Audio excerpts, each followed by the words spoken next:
Praise the Lord. Hallelujah. மகிமை உண்டாவதாக. கிறிஸ்து எப்பொழுதும் நம்மளோடு கூட இருப்பதற்காக நான் ஆண்டவராய் இயேசு கிறிஸ்துவை என்றென்றும் நினைப்படுத்துகிறேன். ஆமென். நம்ம வாழ்க்கையில் ஆண்டவராய் இயேசு கிறிஸ்து நிச்சயமாகவே அவர் எப்பொழுதும் நம்மளோடு கூட இருக்கிறார். வார்த்தை சொல்லுகிறது, சதா காலம் நான் உன்னோடு கூட இருக்கிறேன். ஆமென். இன்றைக்கு நம்ம வாழ்க்கையில ஆண்டவராய் இயேசு கிறிஸ்து நம்மளோடு கூட இருப்பதை நாம் நிச்சயிக்கப்பட வேண்டும். நாம் எந்த சூழ்நிலையில கட்டப்பட்டாலும் தேவன் நம்மளோடு கூட இருக்கிறாரு. ஆண்டவருடைய தயவும் ஆண்டவருடைய கிருபையும் நம்மளோடு கூட இருப்பது. தேவ பிள்ளைகள் எந்த இடங்கள்ல நாம் போகும்போது, நம்ம எந்த இடத்துல வாசம் செய்யும்போது, எந்த இடத்துல நாம் நின்று ஆண்டவரை கூப்பிடும் போது நிச்சயமாக தேவன் நம்மளுக்கு பதில் தருகிற நல்ல தேவனா இருக்கிறாரு.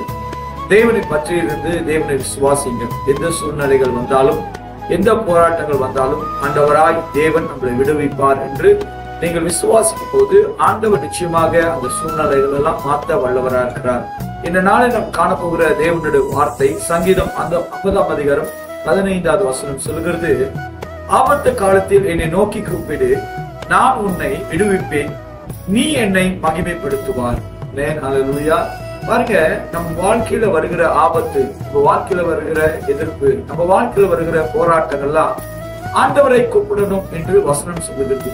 நாம் தேவனை கூப்பிடும் போது, தேவனிடத்துல விசுவாசம் வைக்கும் போது, தேவனை ஜெபிக்கும் போது நிச்சயமாக நம் சூழ்நிலைகள்லாம் தேவனால் மாற்ற முடியும். நீங்க கலங்கும் போது, நீங்கள் பயப்படும் போது, நீங்கள் திகைக்கும் போது, நீங்க உலகத்துக்கு செவி சாய்க்கிறவர்களாய் இருக்கிறீர்கள் என்று இப்படியாக நாம் பார்க்கலாம். ஆனா நான் உங்களுக்கு சொல்லுகிறேன், எந்த சூழ்நிலை வந்தாலும் கர்த்தரை நோக்கி கூப்பிடுங்க. ஆபத்து காலத்தில் என்னை நோக்கி கூப்பிடு.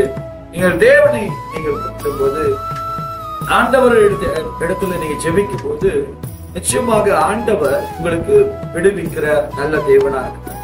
எந்த காலத்திலும் எந்த சூழ்நிலையிலும் நீங்கள் ஆண்டவரை கூப்பிட்டு பாருங்க, உங்களோட பிரச்சனைகள் மாறும், உங்கள் போராட்டங்கள் மாறும், உங்கள் கண்ணீர் மாறும். அது மட்டும் இல்ல, உங்கள் கவலைகள் எல்லாம் தேவன் மாற்றி போடுவார் என்று வார்த்தை மூலியமா விசுவாசத்தோடு உங்களுக்கு சொல்லுகிறேன்.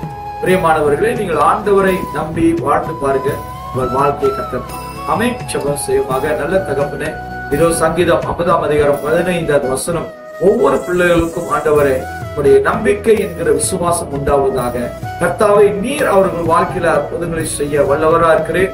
அவர்களுடைய போராட்டங்கள், வேதனைகள் எல்லாம் நீர் அறிகிறபடியால் அவர்களை ஆண்டவரை எல்லா சூழ்நிலையிலிருந்தும் நீர் தப்புவித்து அவர்களை விடுதலை ஆக்கும்படி ஜெபிக்கிறோம். கர்த்தர் அவர்களை வழிநடத்தும், குடும்பத்தை ஆசீர்வதியும். இயேசுவின் நாமத்தில் ஜெபிக்கிறேன் நல்ல பிதாவே. ஆமென்.